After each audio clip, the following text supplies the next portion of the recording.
महाराष्ट्र के deputy CM Devendra Fadnavis की पत्नी ने नरेंद्र मोदी को नए भारत का राष्ट्रपिता बताया, जिसके बाद राजनीति शुरू हो गई। सदन में प्रमोद तिवारी ने हमला किया और उन्होंने कहा कि बीजेपी में दो पिता हो सकते हैं लेकिन देश के नहीं है। केशव प्रसाद मौर्य डिप्टी सीएम है, कैसे देखते हैं सर इस बयान को? देखिए, मैं श्री नरेंद्र मोदी जी भारत के 140 करोड़ लोगों के हृदय सम्राट हैं और जिस प्रकार से एक बयान को लेकर के वह एक व्यक्ति के रूप में कोई बयान मैं तो सुना भी नहीं हूँ, लेकिन अगर किसी ने दिया उसके बाद उससे भाजपा का बयान मान करके पूरी भाजपा को जोड़ करके और उसमें श्री प्रमोद तिवारी जी का यह बयान मैं यह समझता हूँ मर्यादाहीन है। सर, लगता है कि प्रधानमंत्री नरेंद्र मोदी को लगातार टारगेट किया जा रहा है। एक बार विदेश मंत्री ने कभी उनको लेकर टिप्पणी की, अब जो है वो यहीं के लोग ऐसी टिप्पणी कर रहे हैं, जबकि मोदी तो पूरे देश के प्रधानमंत्री किसी पार्टी के नहीं है। सर नहीं, माननीय नरेंद्र मोदी जी पूरे देश के प्रधानमंत्री हैं। माननीय नरेंद्र मोदी जी सबका साथ सबका विकास करने वाले प्रधानमंत्री हैं। माननीय नरेंद्र मोदी जी राष्ट्रपिता महात्मा गांधी जी के स्वप्न को साकार करने वाले प्रधानमंत्री हैं और जो काम कांग्रेस 60 साल में नहीं कर सकी वो काम माननीय नरेंद्र मोदी जी के नेतृत्व में 8 साल के अंदर उससे ज़्यादा हुआ है, दुगना तिगुना हुआ है। और यह बात कांग्रेस कैसे बर्दाश्त कर सकती है।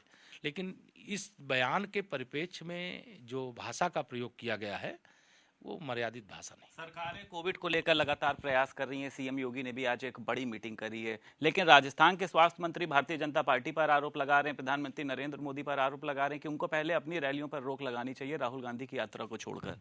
नहीं, तो इसमें यह सवाल कहाँ से आ गया है? अगर भारत जोड़ो यात्रा उनकी फ्लॉप हो रही है, उनको कोई अच्छी सलाह दी गई है, अगर वो 10,000 लोगों को बैठाना चाहते हैं तो डिस्टेंस के साथ बैठावें या क्या करें। मैं तो पूरा उस सुना नहीं हूँ पूरा। उसमें क्यों लिया है कि भारत सरकार के स्वास्थ्य मंत्री मांडविया जी ने श्री राहुल गांधी जी को और सभी राज्य सरकारों को, ये नहीं कि कांग्रेस सरकारों को उन्होंने चिट्ठी लिखी और भाजपा की सरकारों को या गैर कांग्रेसी सरकारों को चिट्ठी नहीं लिखी।